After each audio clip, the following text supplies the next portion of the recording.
that measurement of growth is not going to be there this year. It's removed? For this year. We are changing test. The governor and the legislature decided we needed new standards. So we moved away from Common Core to now what is called the best standards for the state. And so when you change standards and you change the test, it's really hard to measure growth from one year to the next. Because it's apples to oranges. It's apples to oranges.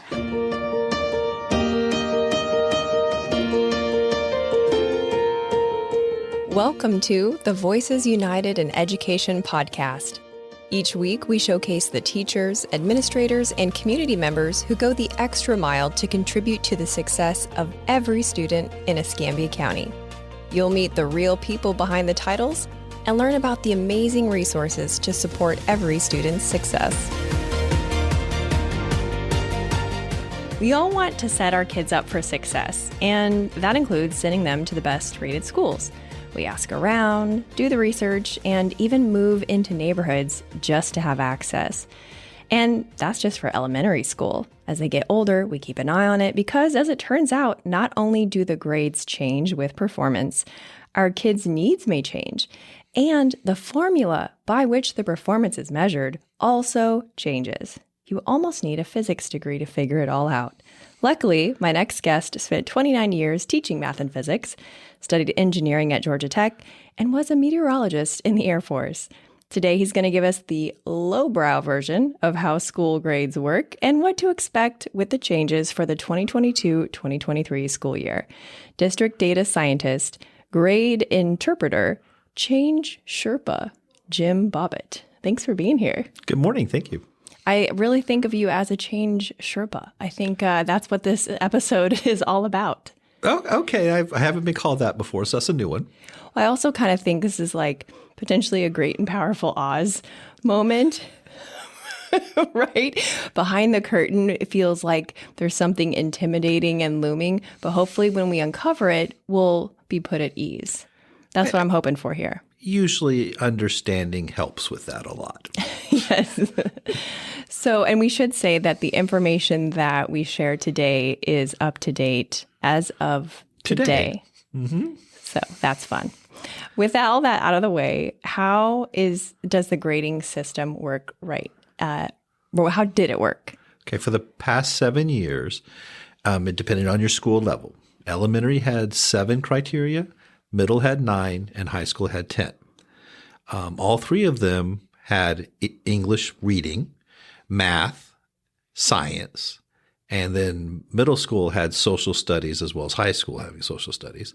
Middle school had an additional one for high school acceleration and industry certifications, and high schools had college acceleration and, of course, graduation, which is very important. But that's how it works. So those categories were added together, and your average score on that was given as a percentile. And you had to make a certain percentile to receive the letter grades we're familiar with, A, B, C, D, and of course the F.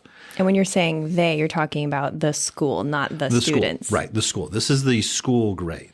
The students' results on the state testing can determine things like graduation, promotion from 3rd grade. Those things are determined based on their individual scores.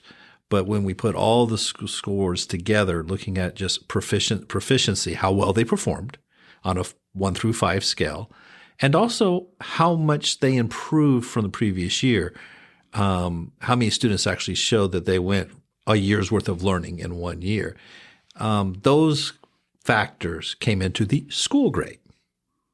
So for elementary school, they only had 7 categories. Okay. Proficiency, how performing at a certain high level to be ready for the next grade, in English and math, and then for the 5th graders, science. But they had 4 other categories, which was learning gains. Did they make growth? Did they show improvement from the previous year to show they made at least a year's worth of learning? And also the students who were the most struggling students, the weakest students, we call them the lowest quartile. Did they show growth? Were we making advancement with those students? And for the most part, we have been. And that's where the change is coming in. That's where the change is coming in. That measurement of growth is not going to be there this year. It's removed? For this year. We are changing test. The governor and the legislature decided we needed new standards. So we moved away from Common Core to now what is called the best standards for the state. And so when you change standards and you change the test, it's really hard to measure growth from one year to the next. Because it's apples to oranges. It's apples to oranges, which is a wonderful math term that's always used. But that's true. Food is always a winner. Okay? It is always, always. And so we don't have that measurement. Okay. So for this year, we believe strongly that it will come back in the future. But for this year, that measurement's not available. Now, the last time we changed school grades back in 2015, we actually didn't have school grades that year. At all. At all. But this year, the state decided we are going to have school grades. We're just going to have them without that measurement. So, okay. So you mentioned elementary school specifically in detail. Is that because this change impacts them more than middle and high? It impacts them more because elementary is going from 7 to 3. Middle is going from 9 to 5. And high school is going from 10 to 6 for this year categories. So the good thing for middle and high school is they're keeping their stronger categories. Okay. The acceleration components and the graduation components have always been strong for middle school and high school. We're very strong in the state in our middle school acceleration. And so that's actually, as a percentage of their grade, going to be higher. So it's actually, I won't say it will benefit them, but it's not going to be as detrimental as elementary losing over half their components. And when you're looking at a school, especially in areas that have struggling students, that growth is so important because that's how you can tell the school is actually making an impact, is the student learning. You know, it's no longer a measurement of how prepared the student was when they got there. It's how have they done with you at your school. And so that's unfortunately what's going away this year. So this will impact the grade of the school. What impact will it have on individual students? None. Okay. Because I say none. We don't know what the new test is. Whenever you have a new test, you're adjusting to it. But the grading scale for the students, we're actually using the same scale we've used the last 7 years. They haven't adjusted that yet. They're going to do that after testing. So students were going to get scores May or June. We're not sure exactly when, just like they have for the last 7 years. And those will be the scores that determine graduation, that determine promotion from third grade. But then there'll be meetings and decisions made between summer and fall on what the new scale is. And student scores may be adjusted at that point, but they'll already be in their new classes. They'll already be in their grades. They already have their graduation taken care of. So it won't have that immediate impact on the student. So the immediate impact is more so on the parents' decision-making process on where they might want to place their child? That and perception of the schools, because it may look like a school is performing better or worse, depending on how the effect is. They're also the way the grade is being calculated in the past, you had to reach a very certain percentage.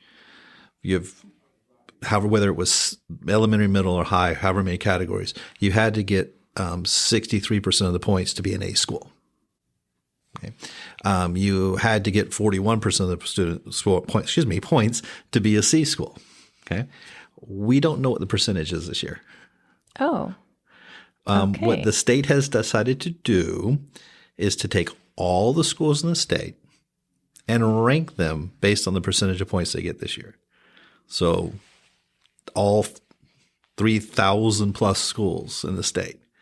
And then they're going to say, we're going to match the percentages we had last year.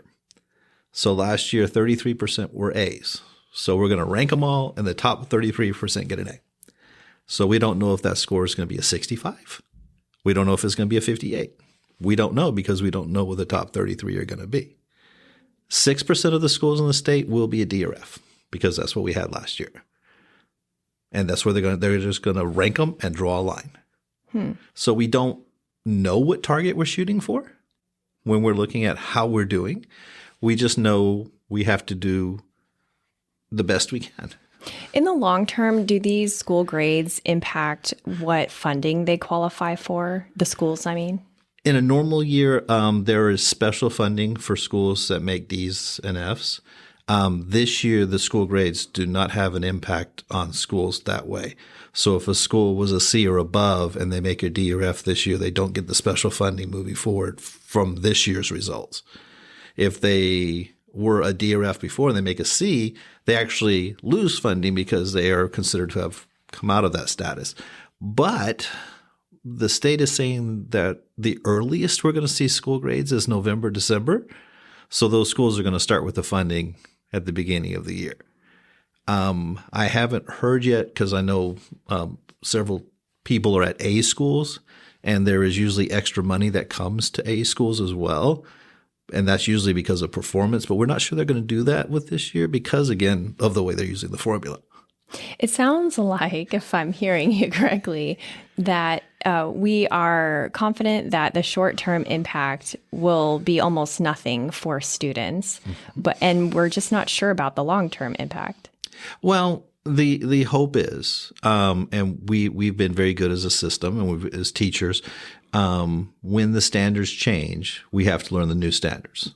We have to learn how to teach them correctly. We have to know how to approach, and yes, a little bit of the test, how the testing is being done. And so that's a learning process. And this year, because it's a new test, and there were literally 58 days from the day the legislation was signed to the first day of school, things are changing rapidly during the school year on the tests themselves, and we get updates. So as you said at the beginning, this is as of today. That's why. Okay, so for parents, other than being extra kind to the teachers, what should parents do in response to all this? Be patient, and let people know that if your school was an A or B or a C school and it drops this year, that's not a true indication of what the school was. It's because your school may be doing a great job of having kids who are below grade level moving towards grade level, but you won't be able to tell this year because it's really hard to go from being what we call performing at level 1 on a 5-point scale to level 3 in 1 year. And that's how we're looking at this year. We're not looking at the students that moved up and got stronger and moved on grade level. We're just looking at, did they make it, which may be a 2 or 3 or 4-year jump in ability. So we can't really measure that this year. So be patient. Understand that this year it's going to be a little different. It will be in the newspaper when the grades come out, but understand that it may not be a true reflection. And be patient for them because, like I said, minimum late November, early December, and it might be later than that. Okay, that's really interesting. So is there anything else that a parent who's listening to this should know or communicate differently with their kids' teachers in order to just, be more grounded in what the reality is for them? I mean, you have so much experience as a teacher in the hardest subjects, in my opinion. I know there's these crazy people like you who love math and physics, and I was on the other side. I loved English communication. Shocking, I realize, considering my profession. But for those that are not, inclined to those subjects, I think it's good to have people like you who can explain things in a way that is clear and concise. So is there anything for already overwhelmed parents to do to connect with their kids' teachers in struggling subjects? Communication. We do have the Focus and the Focus portal. Being aware of how your students are doing and having the communication with the teacher. Most teachers have at least Google Classrooms, if not Canvas classrooms now, where you can see what's expected and what's coming. In the parent portal and Focus, you actually can see the progress monitoring that has been done through the state when you log into the Focus portal, and now it takes you there where you can immediately see how your student was performing in September and then in January, and then you'll see in May, and you will see the changes through the year that the student has made. And so that's going to be something that has more information for the parents than we've ever had before on as far as the state testing goes. And the best thing is if you have a question is ask the teacher. I always love to talk to parents and let them know if, what was available for after school tutoring or extra help or homework help or, a few years back, we had a book where if you, assigning the homework, the many of the problems, if you got stuck, there was a website that you go step by step and show you how to do it. Oh, brilliant. And so instead of, waiting for the next day to ask the question, you got a hint. And that's what it said. Do you want a hint? And we give you a hint. And if you were still stuck, it would give you another hint. And it would work you through that. So things like that, what is available, what can be done to help. I know I'm not sure it's every school does it. There's summer reading lists to stay current over the summer because we always see when we test in May and then from the state and then we come back in August and there's what we call a summer slide sometimes. But doing some of the things that are recommended over the summer that can help. But communication. That, as you said, English major. That's the number one thing is communicating. I think that would help the parents and the students the best. And as we wrap up, I'd love for you to share what you want people to know about Escambia County Public Schools. Well, I'm not a graduate of the school system, but my daughter is. She was well prepared, and she got the education, and not just in the classroom, but she did theater, she did sports, she did everything that you think of as a well-rounded student, and I think that's available at every high school. Most of my experience is high school. Sorry, my experience with elementary schools is I see hardworking, dedicated people who love kids.